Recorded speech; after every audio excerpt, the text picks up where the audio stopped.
welcome you, brothers and sisters. We welcome our Nations for Christ ministries in different parts of the world and our churches and ministers that are in different nations, especially in Uganda, in Kenya, in Pakistan, in Italy, in the USA, in the UK, in Gozo.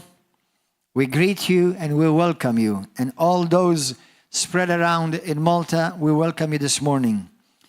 I ask you today to open your heart and let the Lord operate in you in the name of Jesus. For I believe God is going to do something special and unique in your life today in Jesus' name. I believe this is the answer for your healing today. I believe this. Hallelujah. So pray with me in Jesus' name. Abba, Father, we thank you for your mercy. Thank you for your goodness. We thank you that you are mindful of me, that you have good things in store for me, oh God, that you care for me personally, and that you desire good things for me, Lord. I believe that you have the best in mind for my life. Now, operate in me by the Word of God, by the Holy Spirit. I'm ready to receive, and I will never, never be the same again. In Jesus' name, amen. Go to the book of Luke, chapter 4. Luke, chapter 4. I have named this message today, The Pain Behind the Dance. The pain behind the dance.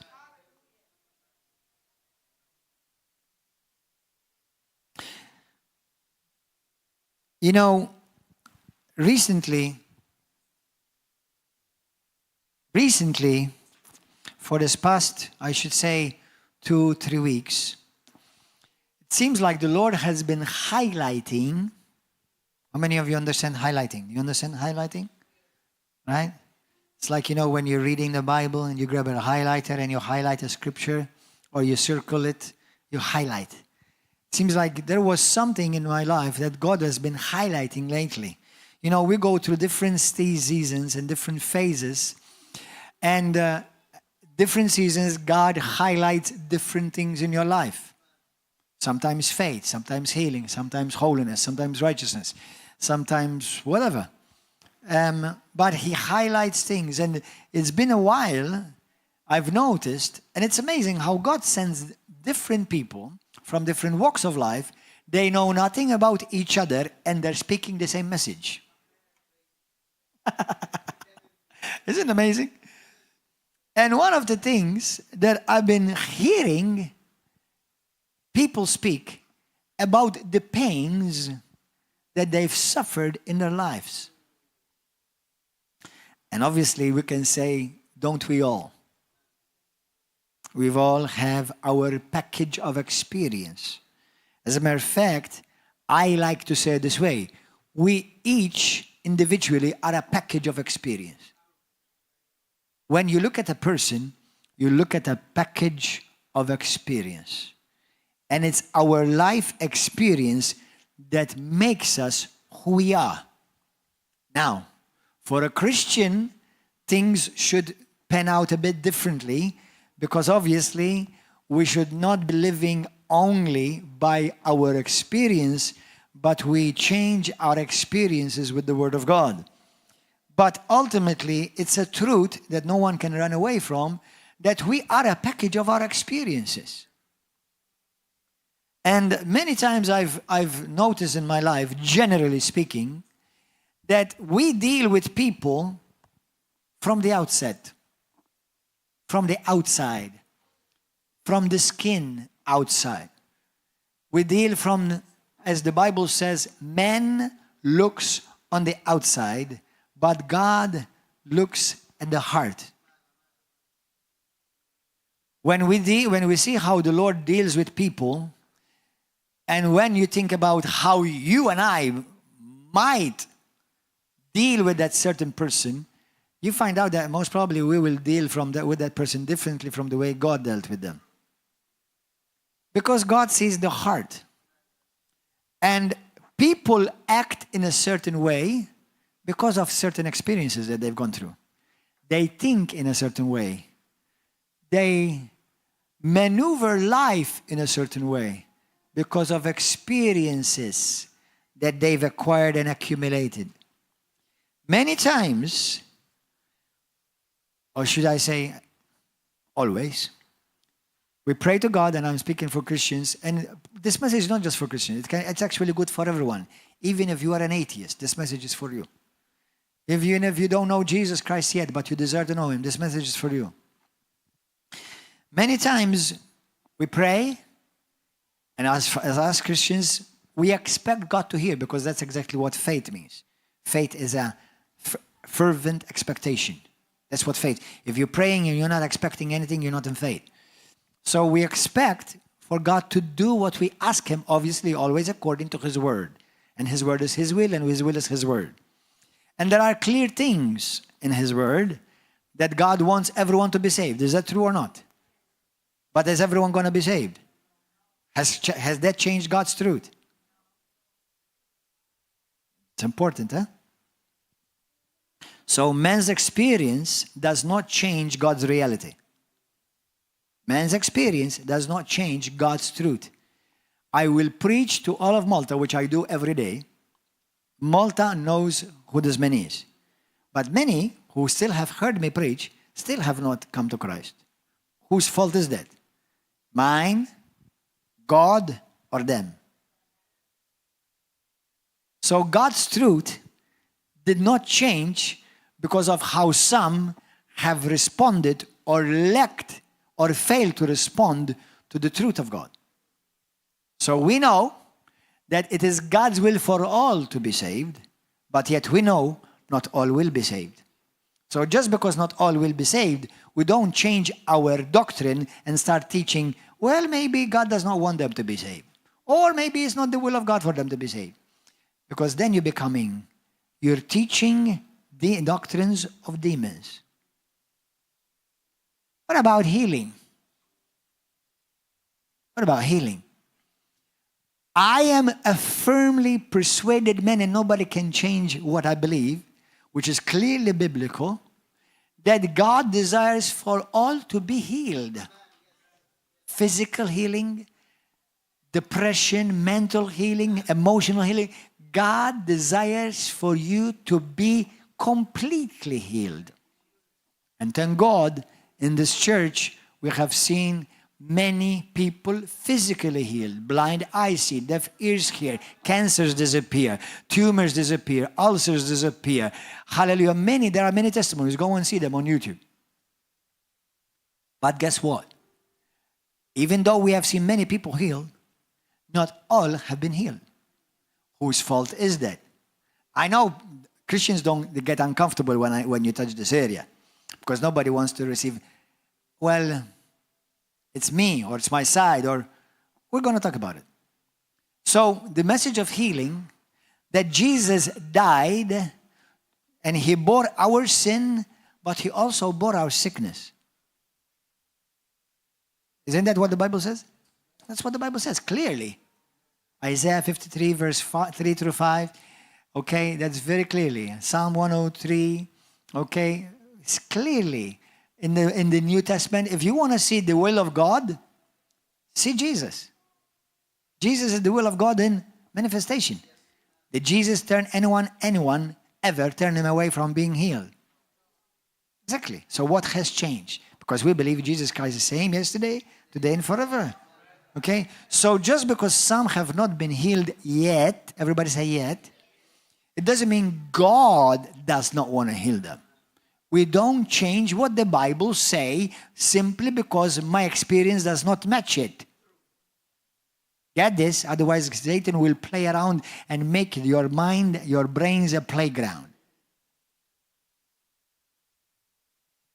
We believe that God wants everyone to be delivered and free from every form of demonic oppression. But everybody is free from demonic oppression? No. So we don't change the message just because somebody has not, for some reason, been able to receive that. So we must settle this in our heart right now. How many of you believe God wants you to be blessed? Any one of you believe that God wants you to be cursed? Well, in that regard, I will introduce you to Jesus today. Okay? You're in the right place at the right time, just in case you wonder that. So, God wants everyone to be blessed. Now, listen to me. Even materially, naturally, and financially, He wants you all to be blessed.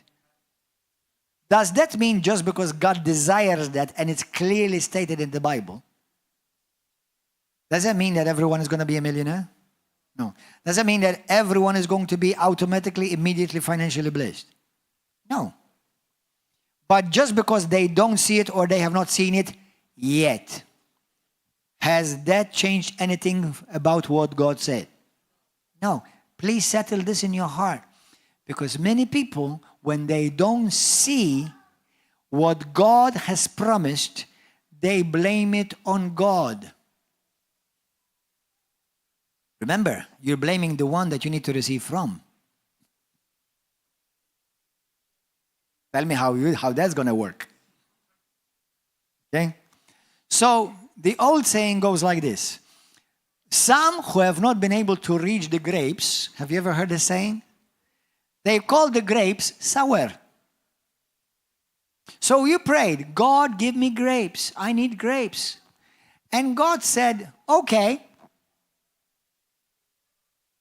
But God sends you a letter. So you, instead, say, but I did not ask for a letter. I asked for grapes.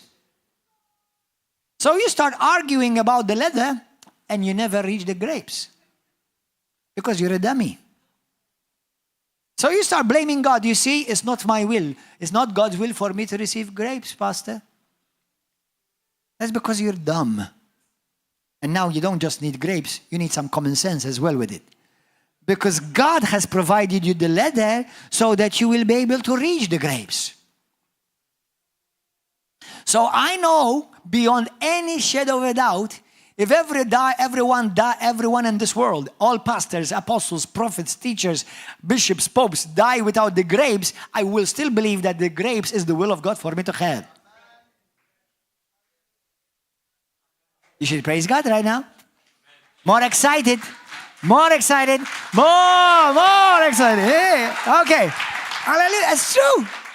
Are you getting something? Are you getting something? So stop arguing or stop changing what the Bible says because you haven't reached the grapes yet. That's why God gave you a ladder or gave you a stool to step onto to get closer to reaching that grapes. Do you understand? Hallelujah. That's why you should not get nervous if you hear a preacher say, because he's telling you the truth, listen, check yourself to see what you may need still to do or what you would be doing wrong, why you're not yet reaching the grapes. It could be many things. It's not just faith, but faith is definitely a big one. But faith is not just because you have a formula. For me to receive the letter is also faith. Do you understand? Hallelujah. So it's called wisdom. You need wisdom. So some, and you know, some of you have heard them, some of you have been in the walk with God, you know that there are some who have changed their doctrine because they haven't seen the grapes yet. So has God changed because you haven't received the grapes yet? So why are you now preaching now, well, maybe it is God's will for me not to have the grapes? That's dumb and that's demonic because that's not in the Bible. It's always the will of God to save. It's always the will of God to heal. It's always the will of God to deliver. It's always the will of God for you to be blessed. But there's something from your side that you need to do to position yourself to receive. Because there are things, come on, let's admit it, that we have done, okay, that I have not positioned myself rightly to receive what God has for me. So when you pray for something and you have not received yet what you have prayed for and believed God for, check around to see if there's a ladder around. Are you understanding? Now, why am I talking like this? I have sometimes, every now and then, I've asked God, Lord, why is it some people, we pray, they get healed? And this has been a question in the minds of many, not just me. How many of you have ever asked that question? Be honest. You're only 4 honest? What about the rest of you? So you never asked questions? You've never asked and wondered why have people not received healing yet? And they seem to be like a good woman of God or a good man of God. How come? What's going on? You've asked a question?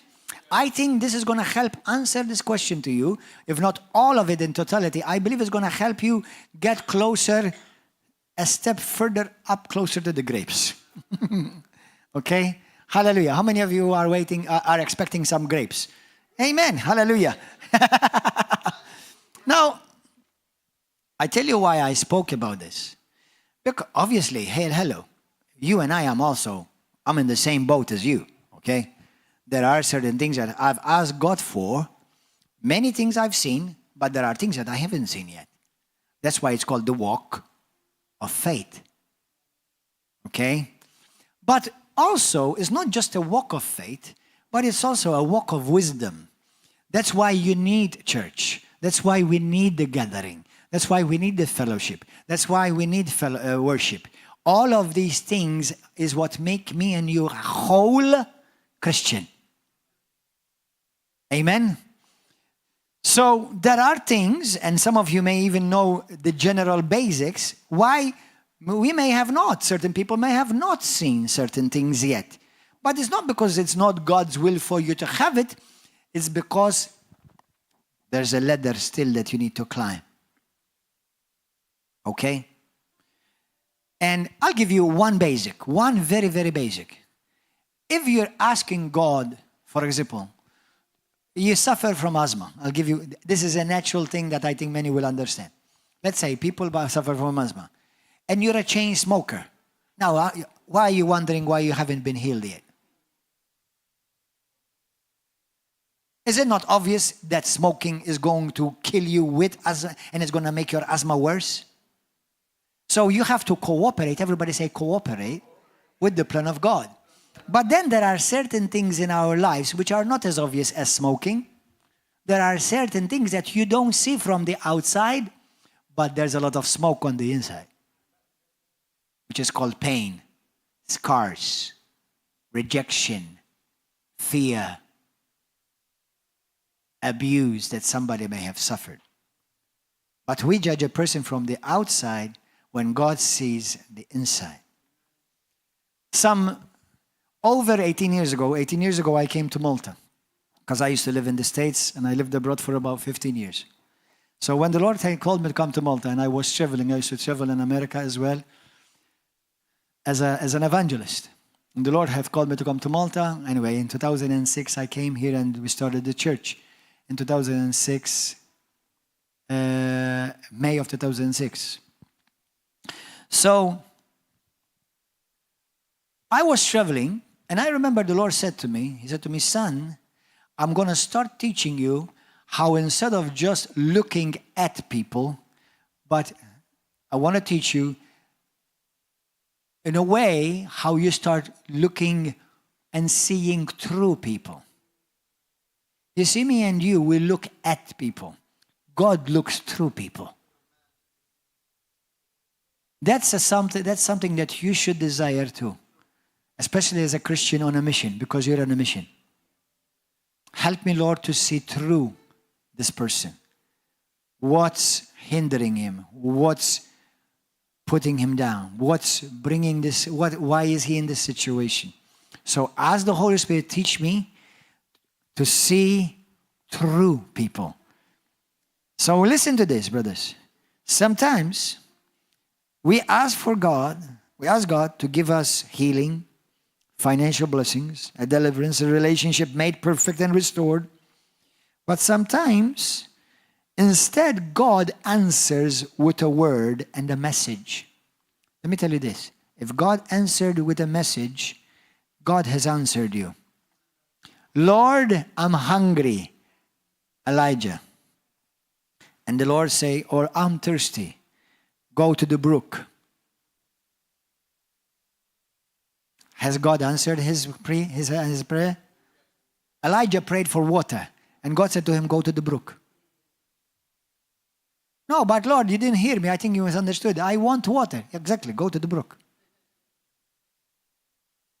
And people will die thirsty, looking for water, when God said to them, yes, go to the brook.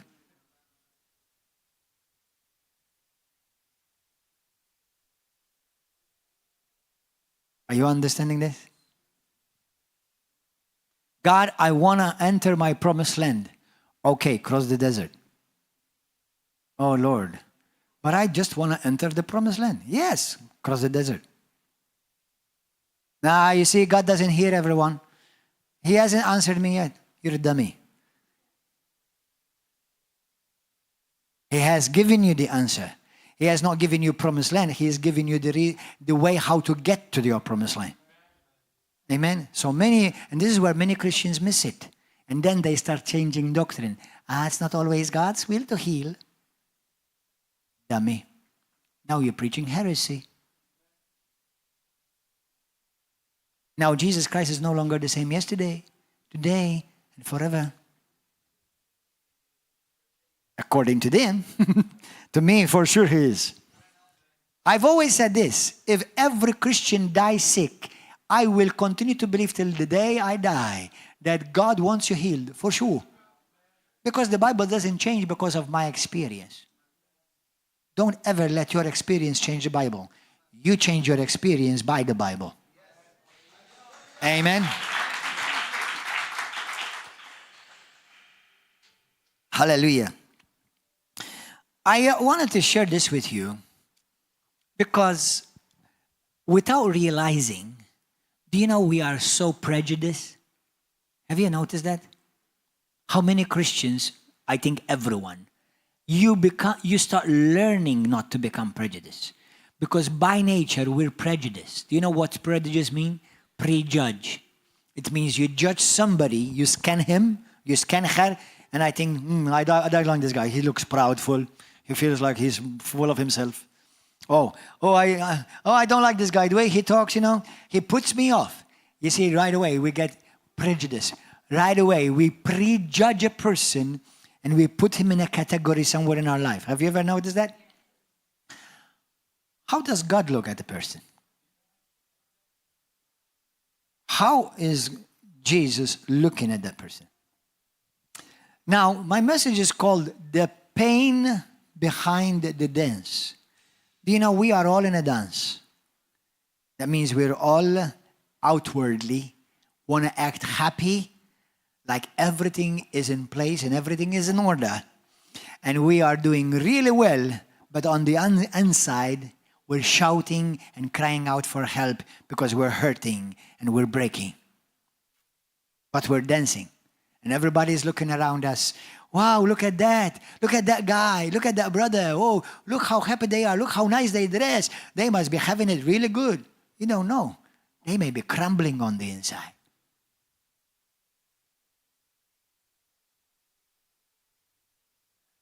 How many of you have been to weddings, wedding parties, wedding celebrations? None of you have ever been to a wedding?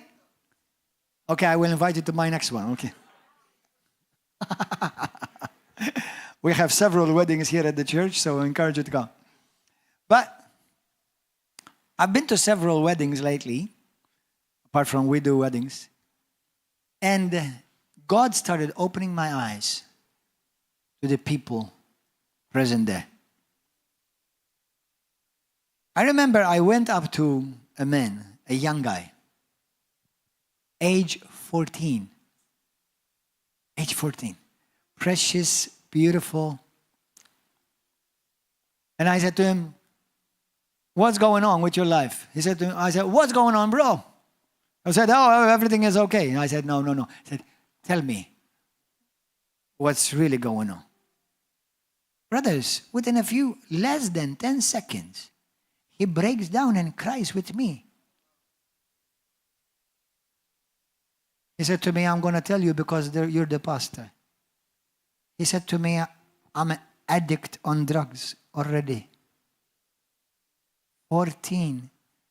I'm already addicted on drugs. I said to him, what's going on?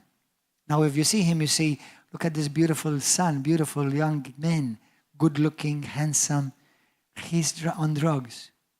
Let me tell you something. Me and you, it's very easy for us to look somebody on drugs and we shun them and we say, shame on you. Maybe we may not say it verbally, but we think it. How many of you understand this? We may not say to him, shame on you, but we think it. It's like, you're ruining your life. You're stupid. What are you doing that? But he said to him, why are you doing that? He said to me, Pastor, I see my daddy going on with another woman and betraying my mama. He said to me, how I can be okay? My life is broken. And he started crying out on my shoulder. He's crying. And I'm hugging him. And he said to me, Pastor, I need to talk. You see, from the outset, we see a drugged man. From the inside, God sees a broken kid. Now, me and you, the Pentecostal, the charismatic, and the full of faith, we go and say, in Jesus' name, I command you to be healed. And it's okay, there's room for that too. But what about, even if he gets touched, and many times they do, but he will, in a few hours, few days, he will go back to drugs because the problem still remained there. And then somebody who's a dummy, they go and change their theology. You see, it's not always for God to heal. Because the healing was not the drugs. You destroy the spider and then you'll get rid of the web.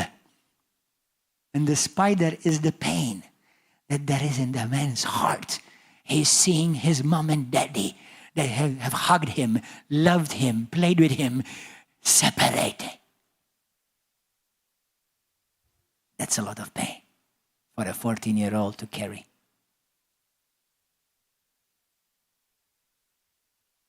Another man once said to me, now this guy is big, handsome. I look like his mascot.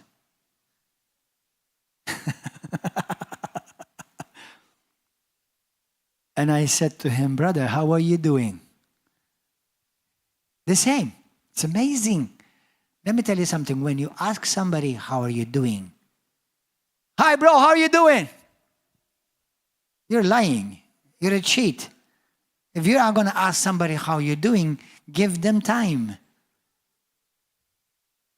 I know we live in a very rushed life, but give them a few seconds. They may need to open up their heart. And if they can find somebody in you that will see and they will feel the love of God, you may be a healing to them. And you will bring true healing because God wants them healed. But not just through the laying on of hands, which is okay and it's biblical and do it, but there's more.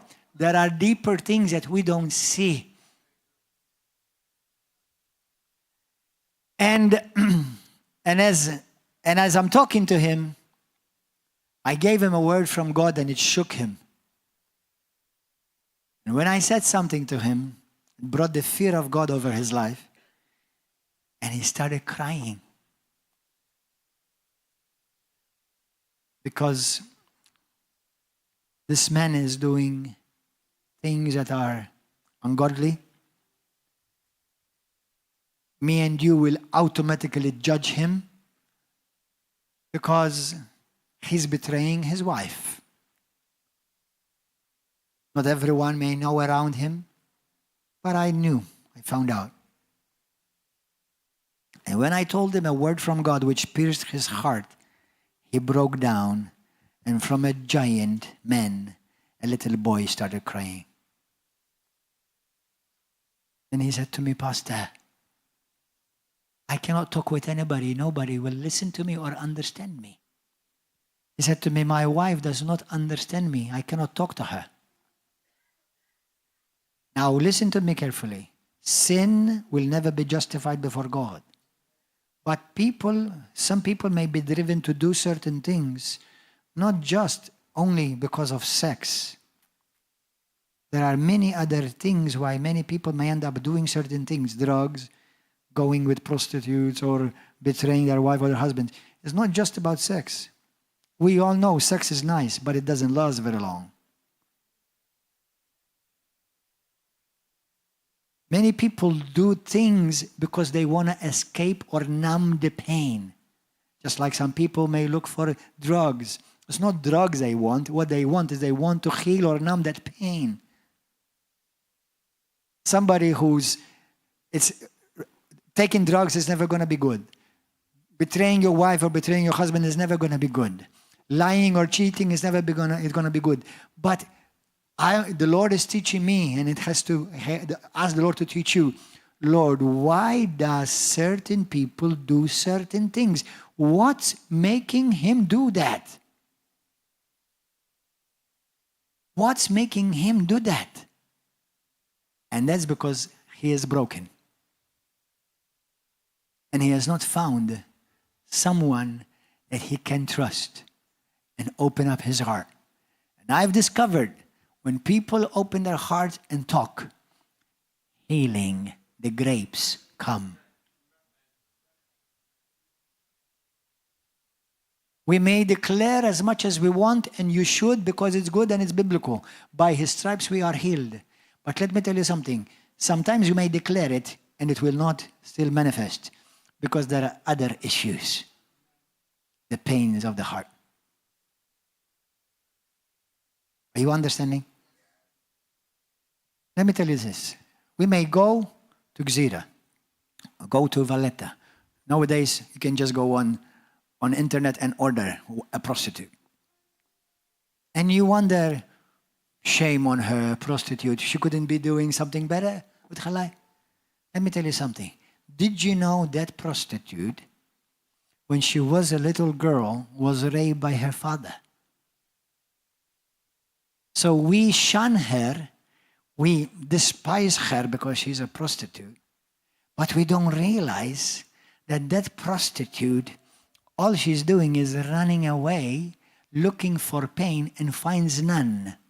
And the only way she can survive is by creating another pain bigger than the former pain, so she doesn't remember the former pain. She creates another pain.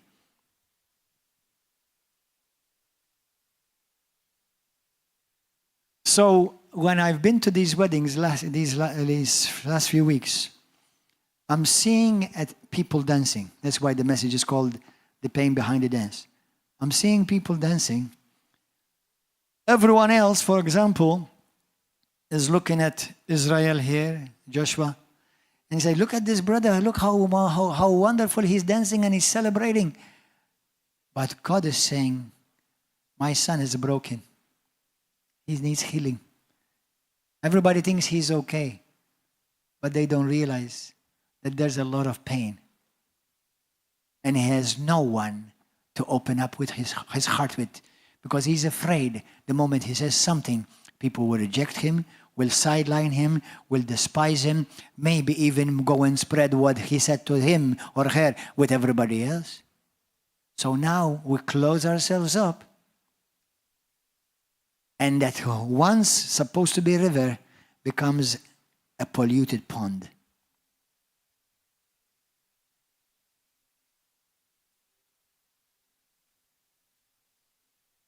Luke 4. Hallelujah. Luke 4, verse 16. Let the Holy Spirit bring healing to you today.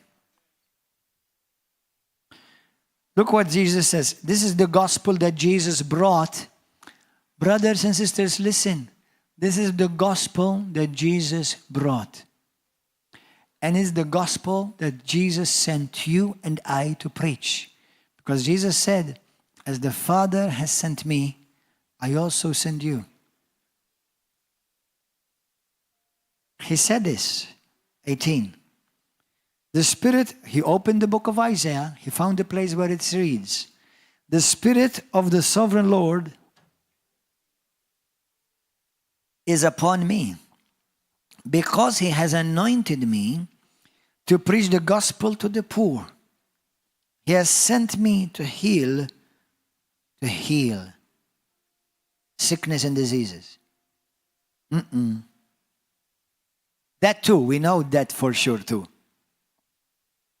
But I'm going to show you today by the revelation of the Holy Spirit how many times when Jesus Christ healed people, and he healed them because he dealt with his heart or her heart rather than sickness or disease. He has sent me to heal the brokenhearted. That's why people turn to drugs and turn to alcohol, because they're broken. That's why people change partners from one partner to the other. They are broken. It's not because she loves sex or he loves a lot of women and has different sex. Listen, nobody wants to live that life. As much as beautiful as sex is, nobody wants to live from one bed to the other. What kind of love is that?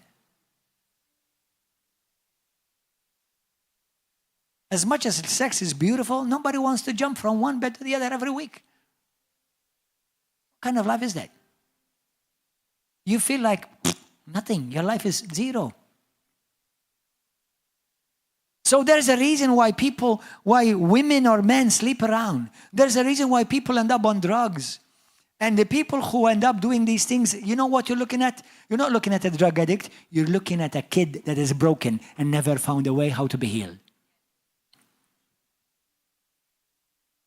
And then some wise theologian or somebody who thinks that they know very much, you see, Pastor, it's not always God's will to heal. You're a dummy.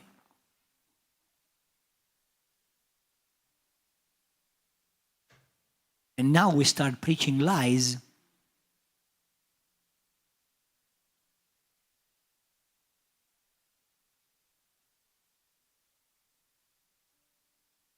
Do you know the Bible, in many places, I don't know if you ever saw this, that sickness is related to broken hearts?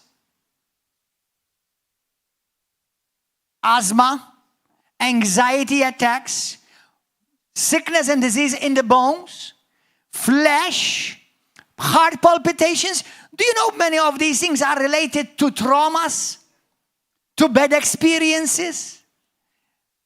A child being abandoned by her parents, or a child who's also always, so for example, her daddy or his daddy shouting and abusing mama. And they come to church and we have a healing service and we have a healing God. You see, Pastor, he didn't get healed, but must you say that God wants to heal me? You're a dummy. You're short-sighted. And anyone like you can't learn anything because you already think you know everything.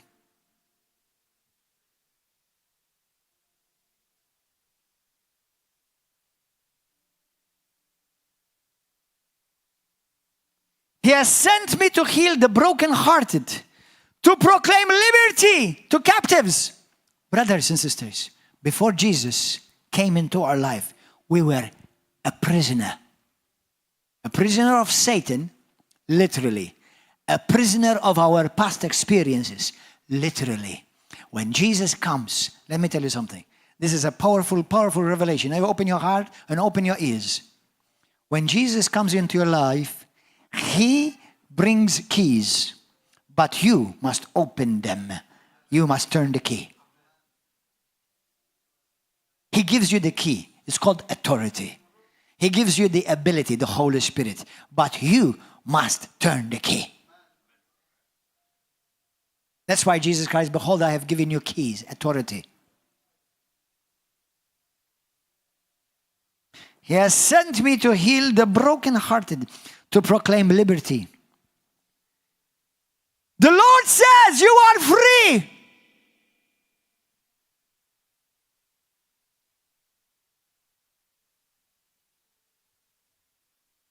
The recovery of sight to the blind.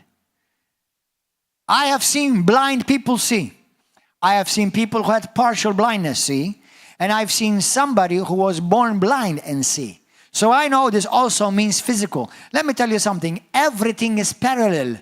Everybody say this. Everything is parallel. The spiritual and the natural are parallel. Okay? It's always parallel. Okay?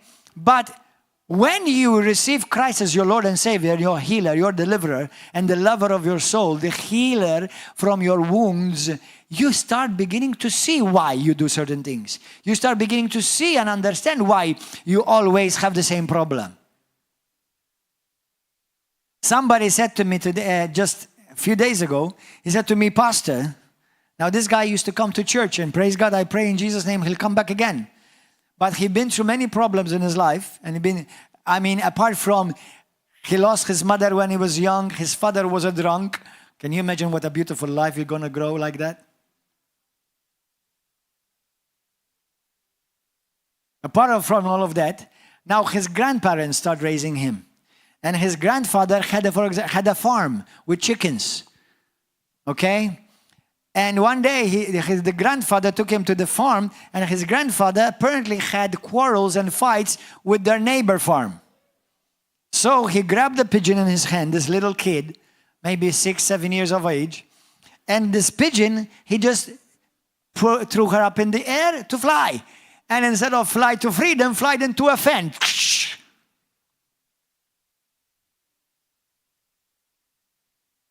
Those fence. And apart from it became capuliates, what do you call it in English? Like mincemeat. Apart from that, but what had happened is that the pigeons got sick. The pigeons got sick. And his nannu blamed his neighbor. So they started fighting, and the fight became so serious, they started shooting each other. And this kid is looking at it all. He said to me, I had a trauma. I didn't realize it was affecting my life. Another guy said to me, Pastor, when I was young, my mom used to send me with my dad to spy on him. Now, when you come back, tell me what dad do. And these things exist, unfortunately. Anyone have ever heard of these sad stories? Okay? So this kid, poor kid, now he feels like he has to spy on his dad. He has to be disloyal to his dad. He's afraid if mama, she doesn't say anything to mama, mama will kill him. So when mama asked him, where was your dad? Well, I don't know. He left for about an hour and then he came back. Said, what did he do? So when he came back, when dad came back, she grabbed the broom and put it in his eye, literally.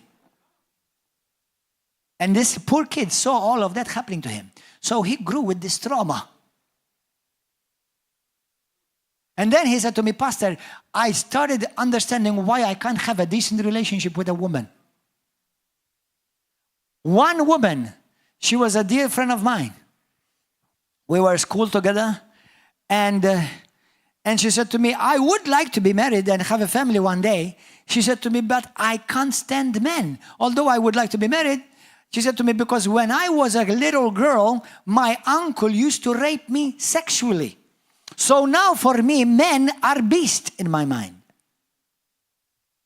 And now she lives a lesbian lifestyle.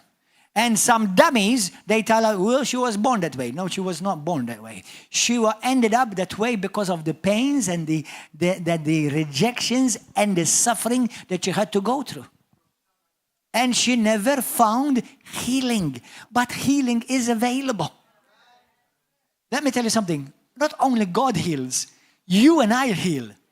And don't take me out of context. When I sit down and I listen to somebody open their hearts and they can feel secure that they can talk with me without that I'm going to spread all their life news on internet or Facebook, or they will start healing. You know, listen, brothers and sisters, we've been giving the same mandate of Jesus. Go be another Jesus.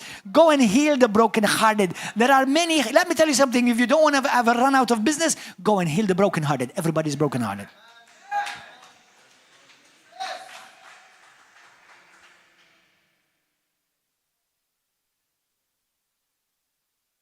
But unfortunately, many Christians have preached healing, but there's more to just physical healing. And I'm going to tell you, all of you who are cessationists and you don't believe that God heals anymore, you are in wrong, you are in error, and you are preaching heresy. And don't listen to any one of them, even if they are relatives. Okay?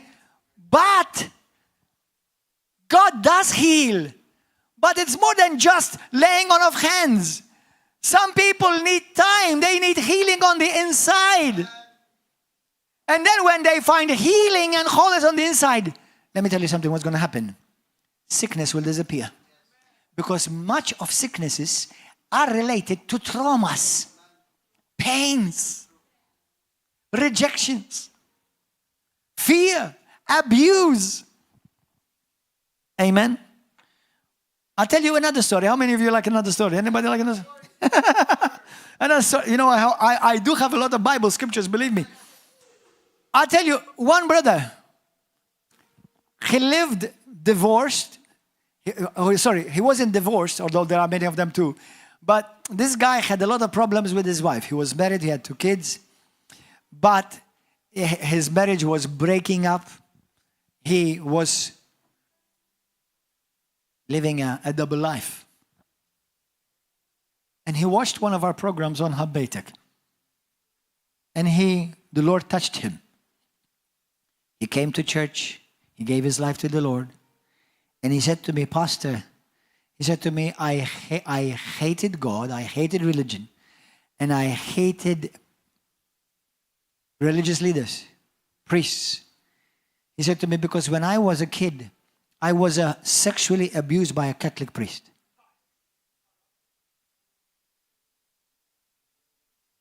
And his marriage was falling apart.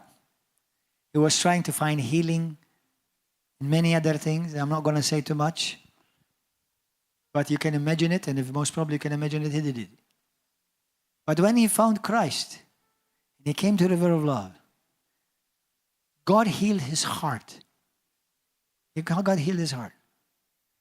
He came on our TV program, telling all of Malta what the Lord has done for him. And he went to jail to go and tell that Catholic priest who sexually abused him, I forgive you, and pray for him. Now let me tell you this. These stories, unfortunately, are common.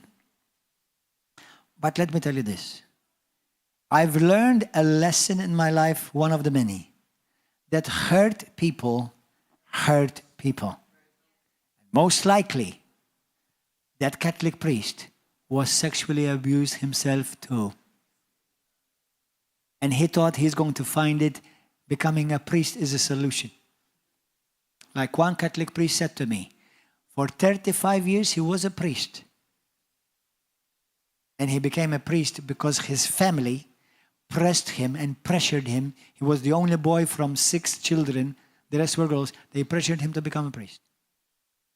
So, God bless them all. God forgive them. But let me tell you something else. The person who has hurt you, I'm going to tell you, 99% of the chance is that they have been hurt by the same pain they put on you. So what we're going to do? We cannot perpetuate the pain. We have to find healing. Us and bring healing. And sometimes God will help you to bring healing to the person who hurt you. Stuff.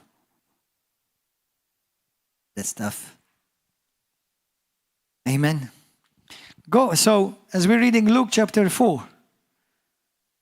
So Jesus came to heal the brokenhearted, to proclaim liberty to the captives, to set at liberty those who are oppressed. Oppression, where do you think, how do people get oppressed? Yes, there is demonic oppression. But demons are like flies, and that's why Beelzebub is called the prince of the flies. They come where the sugar is. Demons, listen to me, brothers and sisters. Demons fester where there's pain. Pain is the food of demons. Why do you think the Lord says to you, forgive quickly?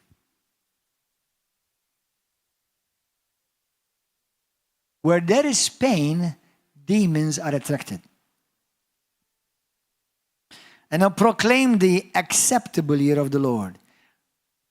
What Jesus came to do is to proclaim this year, all is paid in full. You can go free. You can live free. You no longer need to be in pain. You no longer need to remain a prisoner of your past. You no longer need to live blind. You can live now, you can see. Amen? Go to the book of the Gospel of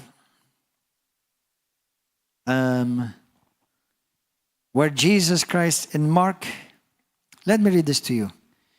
Chapter, Jesus forgives and heals the paralytic. Listen to this, verse 9. Are you receiving anything this morning? Hallelujah. It is liberating. Hallelujah. Thank you, Lord. Mela, because I did not write the chapter.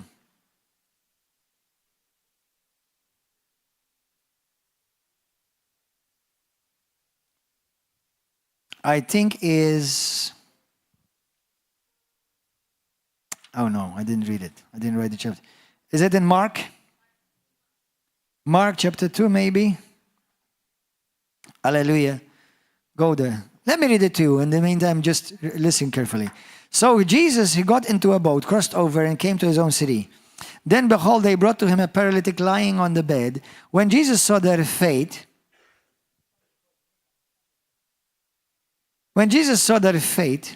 he said to the paralytic, "Son, be of good cheer. Your sins are forgiven." Now listen to this. We've gotten accustomed to read this gospel, okay? We've gotten used to it. So normally, because we've gotten used to it and we've heard it so many times, we don't realize what actually the Bible is really saying. What he is saying is this. Listen, you've got somebody on a stretcher. He is paralytic, paralyzed. He doesn't move. To pee-pee and to poo-poo, he needs people to help him. To eat, he needs people to help him. To wash, he needs people to help him. He is paralytic, paralyzed. Let me tell you something. There are many people in your life who are paralyzed. You too may be paralyzed this morning. Now, why does Jesus, of all the things that he could say to him, he didn't just say to him, "Rise up and be healed." He didn't just say, "I have borne your sickness and disease, now be healed." He could have said that, and he would have healed him anyway. But Jesus went deeper. So what did Jesus do? Jesus said to him, "Son, be of good cheer." Let me tell you something. What is the opposite of being good cheer? Depressed. Do you know depression is a symptom of a deeper pain?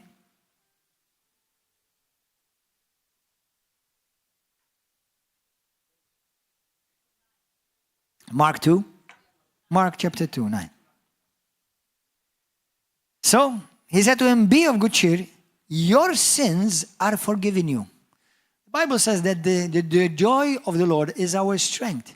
Then if the joy of the Lord brings strength, depression, what does it bring? Weakness. It makes you weak. It makes you... How many people have, you know, or sometimes even you, when you're sad, you're depressed, you feel like you have no strength? Because what goes on the inside manifests on the outside. And the Lord wants to heal your heart. Hallelujah.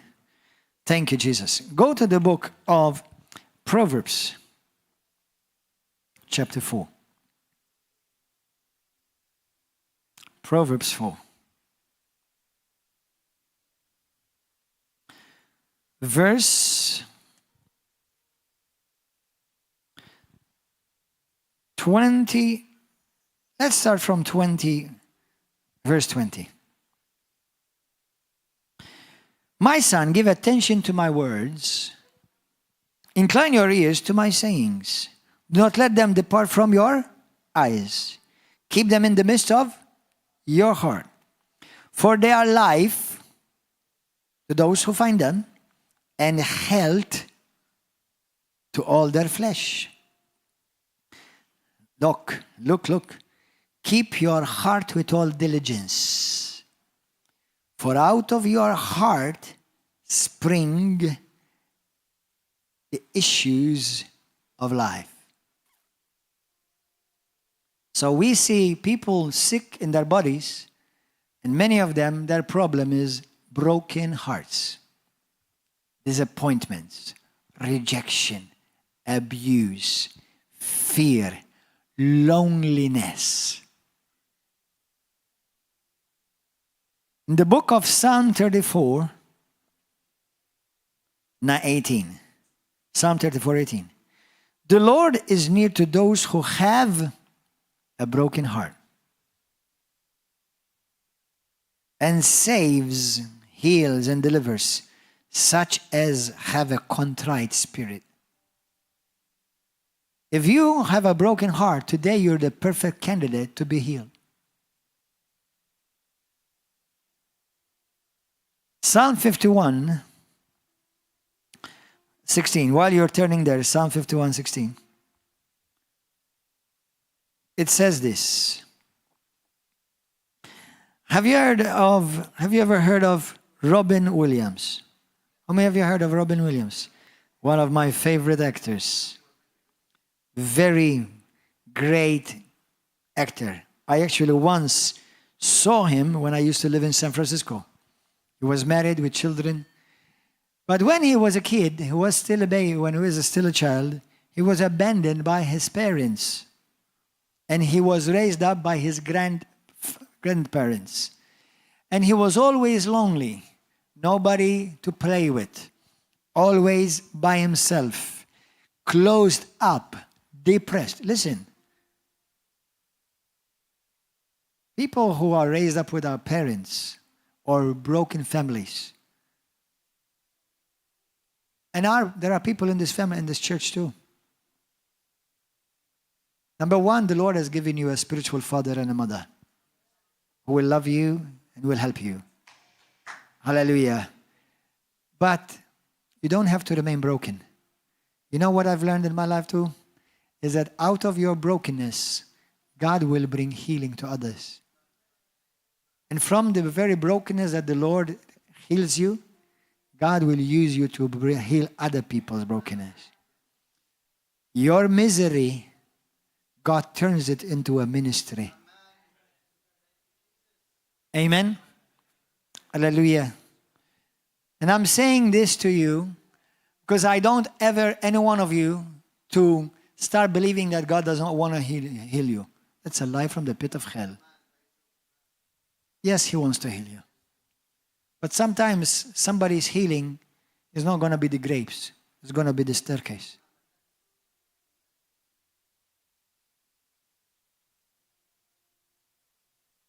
You know what? Sometimes the staircase is a brother and sister who helps you, supports you. And you're asking God for a miracle. And God says to you, I've sent him to you. I've sent her to you. Why do you think the Bible says, bear each other's burdens and thus fulfill the law of Christ?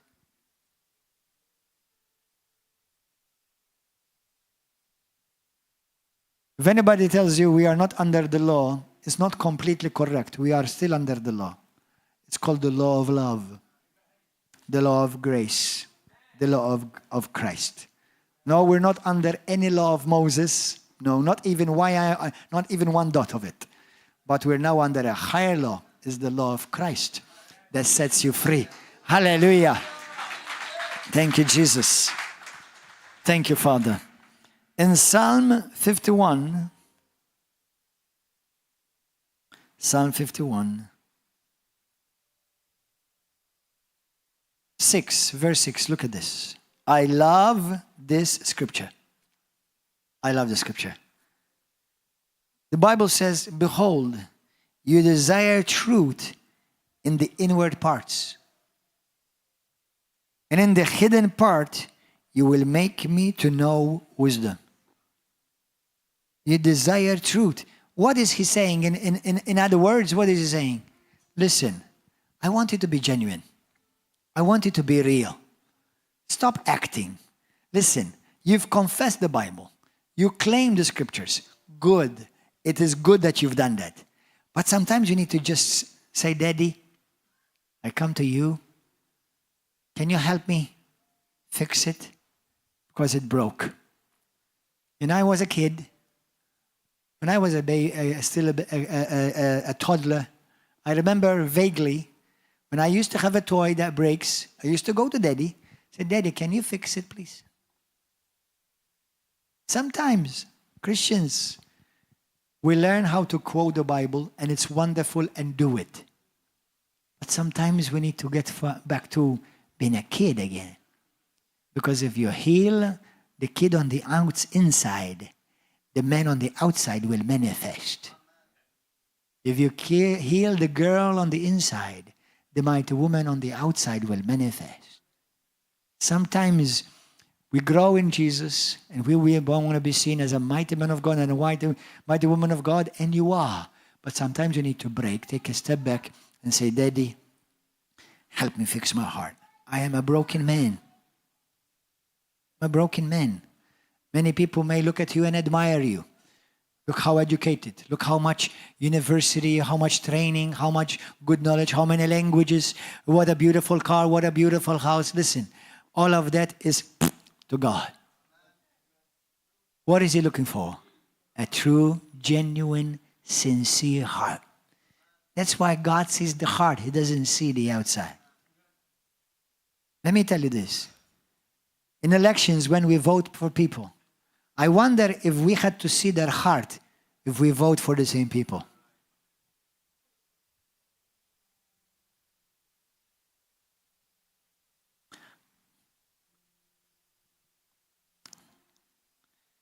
That's why the Lord, you cannot impress God by how much you know, how much money you make, how many letters you have behind your name. It's good for the world, and they may be great things to open doors for you, but they don't impress God. What impresses God is a cry of a child calling on to Daddy. Let Him heal your heart. Psalm 51:16. For you do not desire sacrifice, or else I would give it. You do not delight in burnt offerings. The sacrifices of God are a broken spirit, a broken and a contrite heart. These, O God, you will not despise. Psalm 38, verse 7 to 9. Many have suffered sickness in their body, and they have not been healed yet. It's not because they don't have faith. It's not because God is not God's will for them to be healed, but it's because they have not taken a good look on the inside. Stop changing the doctrine of the Bible about healing, deliverance, salvation, and blessings, even prosperity. I know people have taken advantage of certain things, but it's all truly biblical. Just because somebody made a caboodle out of it, you don't reject it. You just look what the Bible says really about it, and then you just position yourself to receive what God has for you. And what God has for you is not just for you. It's for you to touch other people by it. In Jesus' name, amen. Hallelujah. Praise God. Psalm 38, verse 7 through 9. For my loins are full of inflammation. Did you see that? There is no soundness in my flesh. It's going to tell you why. I am feeble and severely broken. I groan because God does not want to heal me. Is that what it says? That's why you need to look at your Bible. I groan because my heart is in turmoil. My body is sick because my heart is sick. Proverbs 4:24, what did we just read? It says, protect your heart. Watch over your heart with all of diligence, because out of it, not out of your nose, out of your hands, but out of your heart flows the issues of life. Amen. Psalm 69, verse 19 to 21. You know my reproach, my shame, and my dishonor. My adversaries are all before you. Reproach has broken my heart. Whoop! Shame. Do you know how many people suffer with shame? Have suffered with rejection? Have suffered with abandonment? They've been abandoned. Do you know those are experiences that are cause for many sicknesses and diseases. And let me tell you this. Thank God for medicine. But medicine just keeps you hooked on drugs. That's why we need Jesus. Because no medicine can heal your broken heart. But the medicine of God can heal your heart. You know my reproach, my shame, and my dishonor. One said to me, Pastor, I don't want to cry in public because I don't want to make a shame of myself. He said to me, I need to talk with somebody. Let me continue to read this and I'll tell you a story. Reproach has broken my heart. Did you see that? Reproach has broken my heart. You see, and what do many Christians say? Well, be healed in Jesus' name. And it's true, you are healed in Jesus' name. But there's more than just a formula. There are things that they have to reach deep into the hearts of the man and the woman. Let me read it to you in the TPT, 19 to 21. Hallelujah. See how they dishonor me in shame and disgrace. You know, Lord, what I'm going through, and you see it all. I'm heartsick and heartbroken by it all. Their contempt has crushed my soul. When somebody's soul is crushed, they go through depression. Do you know Malta has the highest level percentage-wise of people who live on antidepressants in this beautiful island? Why are so many people on depressants in beautiful, depressing Malta? It's a lie when they tell you the people of Malta are the most happy in the world. It's not true. Now, if you are in Christ, that's the best country to live in. In Christ are the best and the happiest people in the world.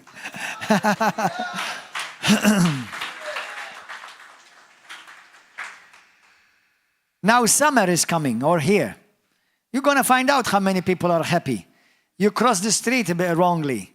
You jump over with the car a bit wrongly. You skip the line of somebody. You know how happy they are. You start seeing people manifest, especially with the heat. Make sure you pray before you go out and cover yourself by the blood of Jesus. Happy is the person whose Jesus is Lord in his life. That's a happy man.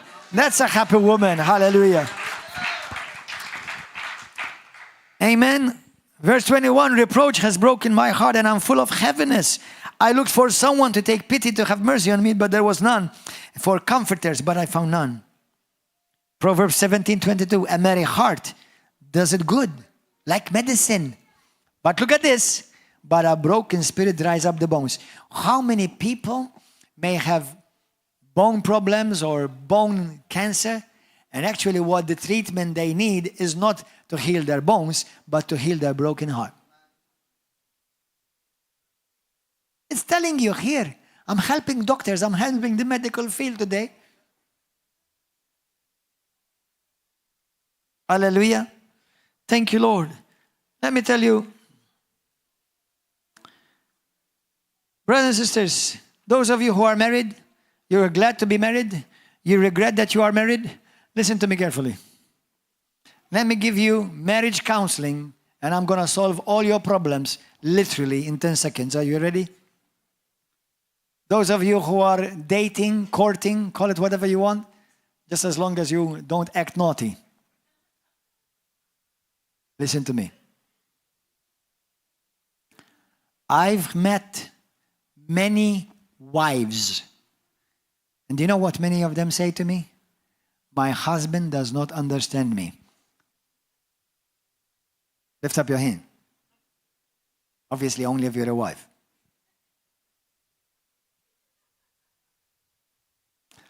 Don't worry, husbands have said the same.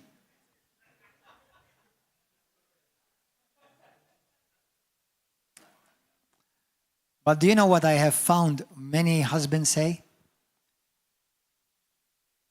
I'm afraid to talk with my wife and open my heart because then she will accuse me for the rest of my life about it.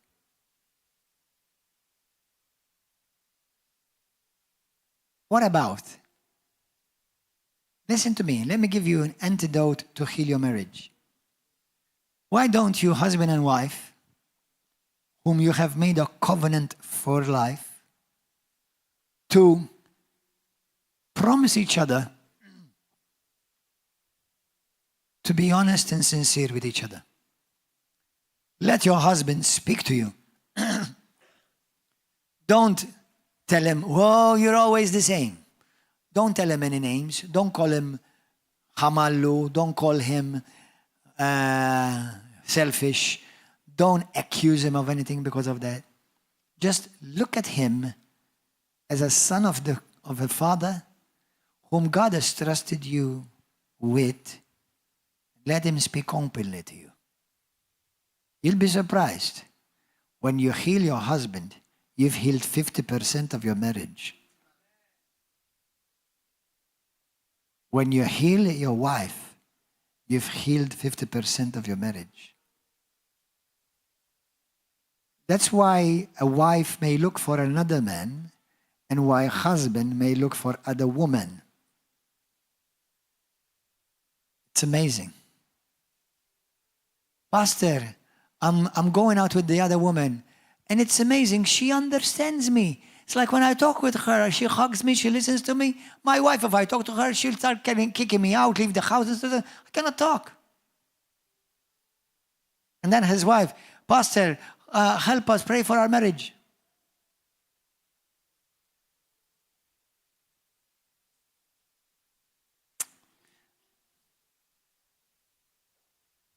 Because both men and women are afraid to open their hearts. So now they will find somebody else who open their heart with. And they end up in bed. All of this, you know why? Because somebody's heart is broken. And it's not sex ultimately what they really want. What they want is somebody to, with a key, open their heart. Heal my heart. Listen to me. Open. Don't accuse me. Don't call me names. Let me talk.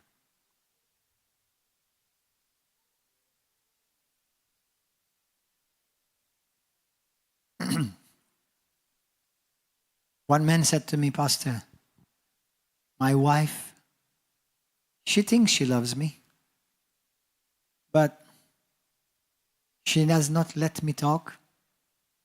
She does not understand me. And I know it's the same on the other side too.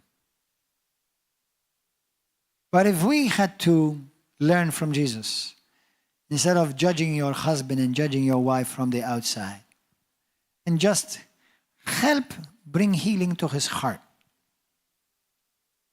Bring healing to her heart. Then you will have sex from morning to evening.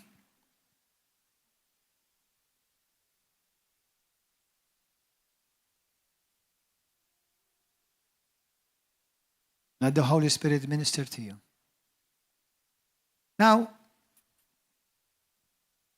there are 4 things that I'm going to encourage you to do to be healed today. Jesus very clearly, and you know it's in different parts of the Bible, Matthew 6, Mark 11. Bible says, if you have aught against anyone, forgive. When you forgive somebody, you've set a prisoner free. And that prisoner was you.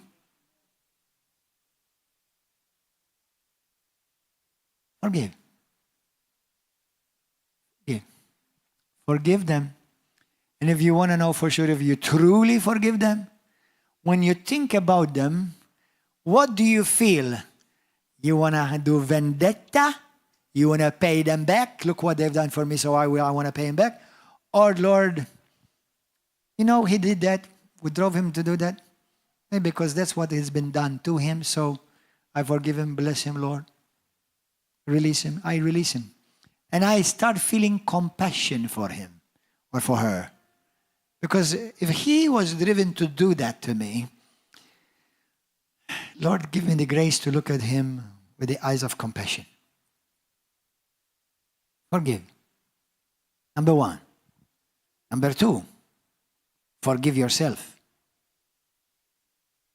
Why do you think, be of good cheer, your sins are forgiven? Do you know how many people, including Christians, they know they are forgiven by God, but they cannot forgive themselves? Forgive yourself. That's it. Let me tell you something. There are some things that even God cannot do. He cannot heal your past. But He can give you a glorious future. What you've done is done. Now, you can choose to learn from your past so that you will have a better future. So forgive others, forgive yourself. Forgive me, Lord. Many Christians are harder with themselves than God is hard with you. Don't be hard. Listen, when you sinned, God did not fall off your throne.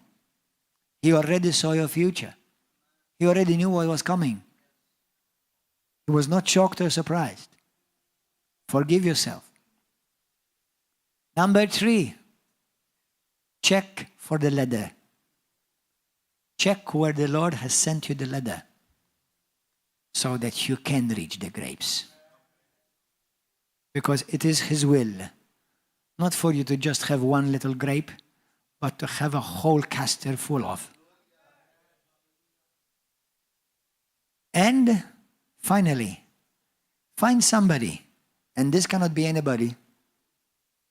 This has to be very well thought out. Find somebody who are willing to listen, sit down with you, and let you, as they say in bad, crude English, let you vomit with them. If somebody came to me, he said to me, Pastor, I must confess, I had sex with the Queen. Wow, really? Okay. Pastor, I dated the wife of the Prime Minister and nobody knows in Malta. Really? Pastor, I killed somebody and the police doesn't know yet. Nothing is going to shock me, I promise. Pastor, my mom is an alien. I'm not going to doubt it.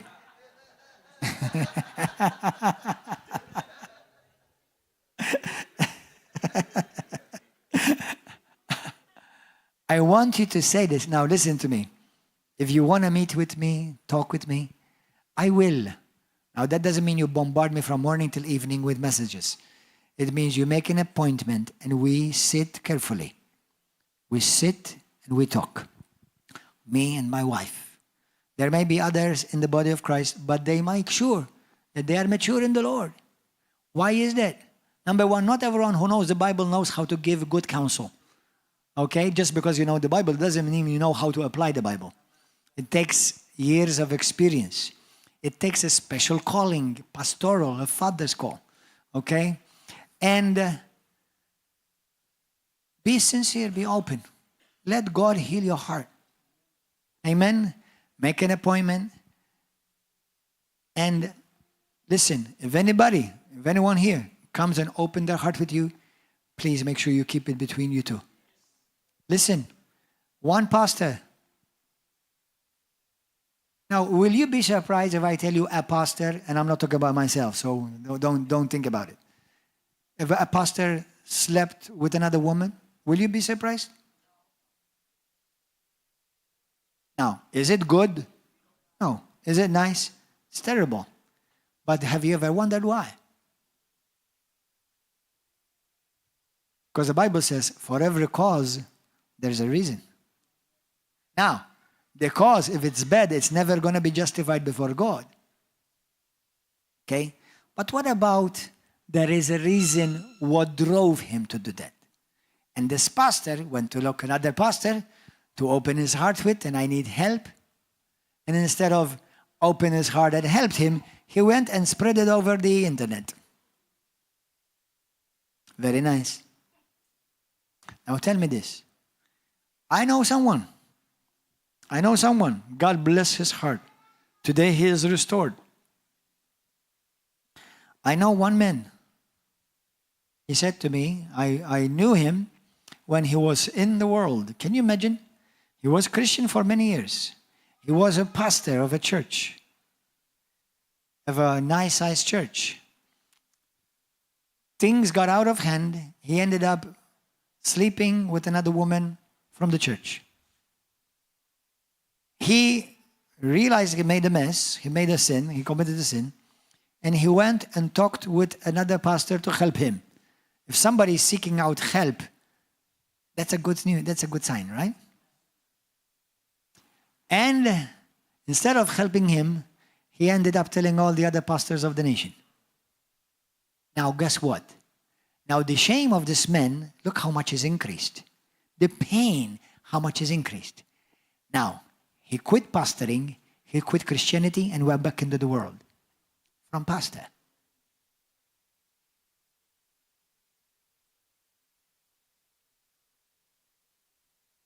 When I found this puppy, he was still attending this course. Can you imagine from a pastor of a church ending up and being found in a discotheque in Malta?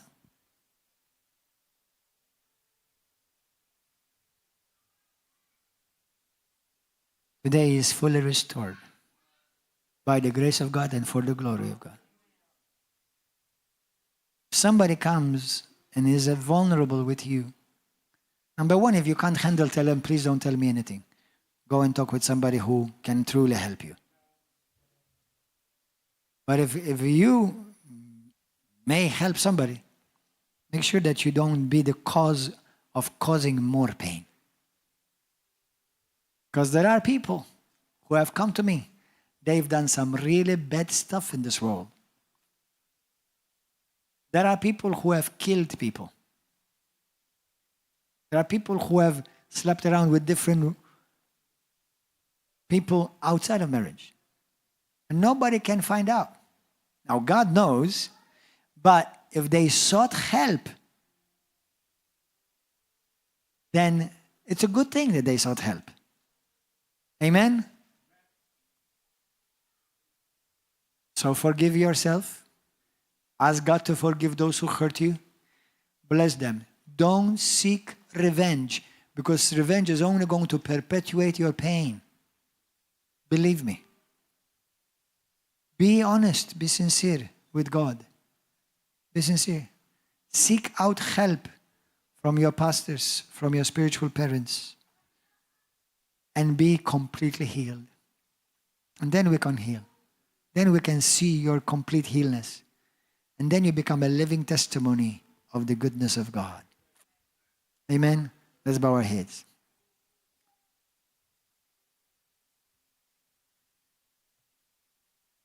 I trust that this has blessed you and helped you. Amen. Has this helped any one of you here? Thank you, Jesus. You know, I tell my children, they tell me things, and I say to them, oh, I'm not surprised. They said to me, Daddy, everything we tell you, we always tell us, oh, you're not surprised. How come nothing surprises you? Because it's true, nothing surprises me. Nothing. Nothing. We are humans.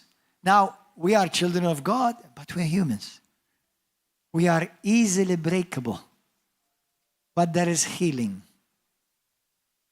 in our Savior. And the first thing He wants to heal is your heart. There are children who've had their mom and dad abandon them from they were kids. There are children who have grown up and they're adults today, but they have still bad memories seared in their conscience, in their heart, because they've seen mommy and daddy beating each other up. Or one brother in the church, he said to me, Pastor, my mom used to bring different men in the home when I was a kid. And I used to hear my mom having sex with different types of men in our house. No kid deserves to be brought up like that. But that's life. And then we get surprised because he ends up on drugs. No, don't be surprised. Don't be surprised. Let us be an extension of the Father's heart.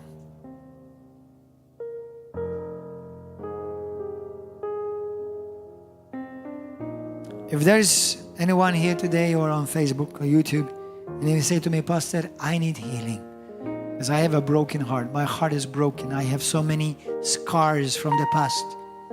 Maybe, I don't know, you were married and you were abused. Or maybe you saw abuse.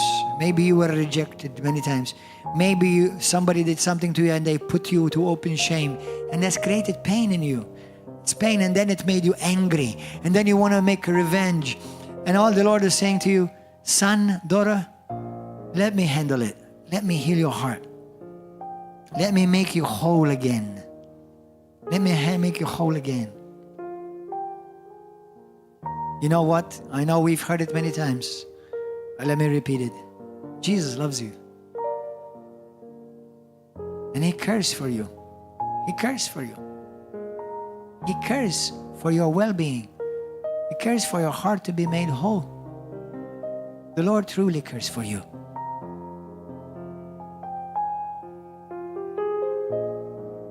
If anybody wants to accept Jesus today as your Lord and your Savior and your healer, the one who heals your broken heart, say this prayer with me. Say, Heavenly Father, thank you for your Son Jesus, that He was broken for me so that I may be healed. The Bible says that Jesus' body was broken for me so that my body may be healed. Today, I make you my Lord and my Savior, Lord. Come, invade my heart, heal my brokenness, heal my scars. I don't want to carry these pains and these scars anymore, Lord. Lord, there's nothing hidden from your sight. You see everything, you see all. There's no use for me to continue to dance, acting as if it's all okay, but on the inside I'm dying. I'm sick, heartsick. Jesus, heal my heart. I forgive those who hurt me. And I realize that the very ones who have hurt me, they may themselves have been hurt in the same area. Savior Jesus, bless those who have hurt me. Bless them, forgive them, and bring healing to their lives too. And heal my heart. Heal my scars. Lord, you want me to be healed. You want me to be made whole. And I believe that you were broken on the cross so that my body, my heart, my soul, my mind may be completely healed. Forgive me, Father, of my sins. And I also today forgive myself. I forgive myself. Lord, you said that if my brother asks for forgiveness 7 times, 70 times every day, I forgive him. How much more you can forgive me those many times and more every day, Lord. So I believe I'm forgiven, and I am going to rejoice that I'm not going to remain anymore a prisoner of my past and my pains. But I'm coming out of my prison of pain. I'm coming out of my prison of scars, rejection. I'm coming out of my prison of being abandoned, being put to shame. I'm coming out of the prison of fear today. And today I boldly declare every demonic spirit that has attached itself and festered around my wounds, I break every legal right of any demon or any unclean spirit that has oppressed my life. Today I boldly declare I am a child of God. I am forgiven. I have been sanctified and purified by the blood of Jesus and by the Holy Spirit of God. And from my heart, Lord, from my heart, I forgive all who has hurt me. I forgive that person who have hurt me. I forgive that other person who have hurt me. I forgive them. Have mercy on them, Lord, as you have had mercy on me. In the name of Jesus today, I am made whole. I am healed. Shalom is mine. In Jesus' mighty name. Amen, amen. Give a wonderful hand of praise.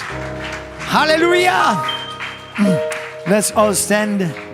Let's all stand.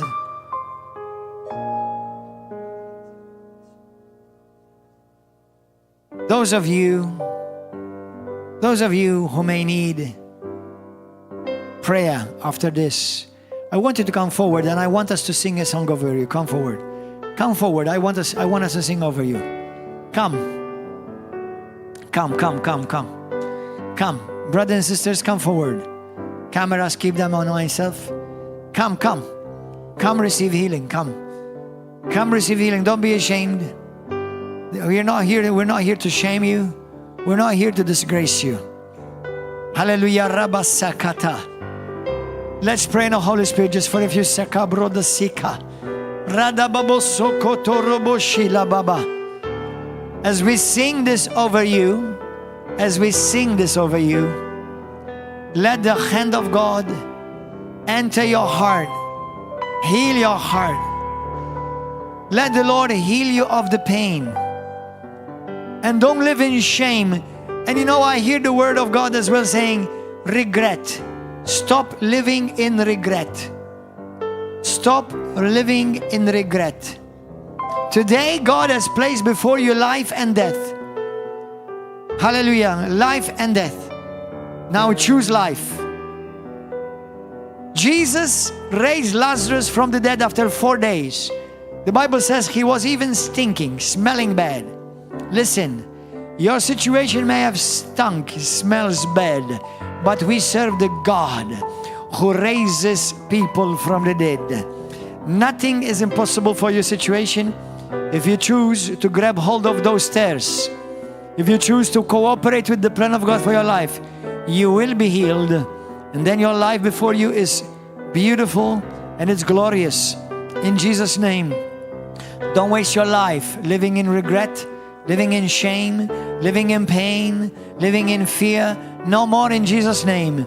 And today I boldly declare over you that any sickness and disease attached to the pain of your heart, or any addiction of drugs, alcohol, pornography, hallelujah, any type of self-harm, today, anything that's attached to that pain, as I pray for you, it will fall off of you and you'll be completely free from it in Jesus' name. Those of you intercessors at the back, pray for them right now. Pray for the people at the front in Jesus' name.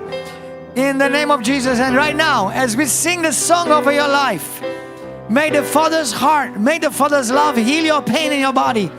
May He heal your heart in Jesus' name. And may He give you a new heart. No longer a heart of stone, but a heart of flesh. A heart made whole in Jesus' name. Hallelujah. We sing this over you right now. The Lord bless you and keep you. Make His face shine upon you. Be gracious to you. The Lord turn His face towards you and give you peace. Amen.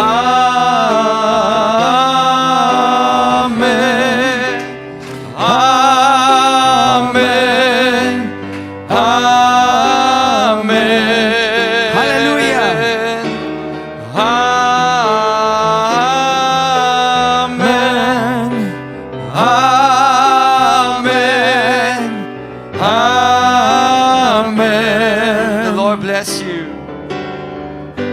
The Lord bless you and keep you. Make his face shine upon you. Be gracious to you. The Lord turn his face toward you and give you peace. Amen. Amen. Amen. Amen. Amen. Amen. Yes, Lord. Amen. Hallelujah. Amen. Sobrayaka baba babarashana. Those of you on Facebook and YouTube, may the Lord touch your heart. May you know that God loves you and he does not condemn you. He's not against you, but he's for you. Today, be free of your sickness. Be free of your disease. Jesus has healed you. So be full of cheer. Rejoice. The Lord has healed your heart. In Jesus' name. If you like this message, please press like. Please share with somebody in your life, with the people on your Facebook, on your YouTube, Messenger and WhatsApp. Share it with them.